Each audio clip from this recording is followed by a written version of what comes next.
It's looking pretty good. We do have a view from Emeryville, and it is looking nice. We do have gray skies out there, but we are used to that, right? All across the Bay Area. Here's a view of the Bay Bridge right now, and yes, you can see those cars, the lights on the road, but also the cloud coverage may linger through before your lunch break, we're hoping. Of course, it's always nice to have sunny lunch break if you go outside and enjoy it, but yesterday it definitely stayed stubborn. Today it's looking like higher level cloud coverage out there. Here's our view from Mount Vaca, and yes, that sunrise officially happening about 2 minutes ago or so, and can't quite make it out here because, of course, there's the fog that's lingering low to the ground and across the valley locations, across the North Bay. That's where visibility is somewhat low, but around the coastline, look at that. Usually you have patchy fog. Half Moon Bay, you have 10-mile visibility. You are in the clear. That is perfect. Petaluma has 6-mile visibility, so it's improved a bit over the past 30 minutes, but some of these spots right along the North Bay coastline, and that's where you may run into some fog out there. Futurecast showing, though, by 10-11 a.m., a lot of inland communities, you'll be sitting pretty under that sunshine.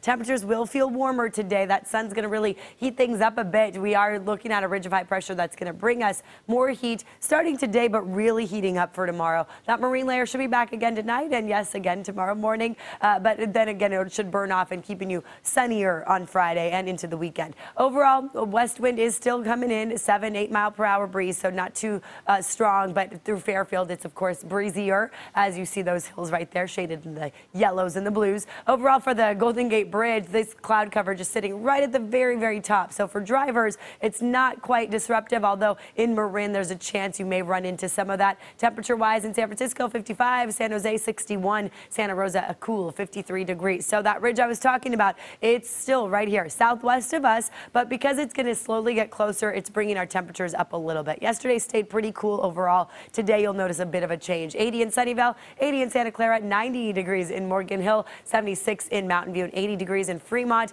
Look at Concord, 88 degrees, about 10 degrees warmer than yesterday. Livermore, you may hit 90 degrees today. And then right around the Bay, we're staying pretty consistent, similar to yesterday. Mid-60s, 71 in Alameda, 71 in Oakland. Up north we go. Temperatures are going to rise into the 90s there for St. Helena and Cloverdale and Clear Lake. Also, a little haze still out there. We do have those fires burning across Northern California. And yes, that wind direction pushing some of that particulate matter, the smoke and the smog across the higher levels of our atmosphere. So we don't have a spare the air alert issue today. And here's where the ridge is headed, right towards California. And then it's just going to hover here for a few days. So by tomorrow, that's when we'll feel that heat. And then Saturday, Sunday, it's going to stay put right there. So Southern California in the magenta, that's a sign of triple-digit weather. For Northern California, we're going to see numbers in the mid-upper 90s for a lot of inland communities. Not quite in San Francisco or by the coastline. That's where it should stay fairly comfortable, although it will be rising a bit tomorrow. So mid-70s tomorrow around the Bay, the beaches a few degrees warmer, but really it's inland communities that'll notice that change. So from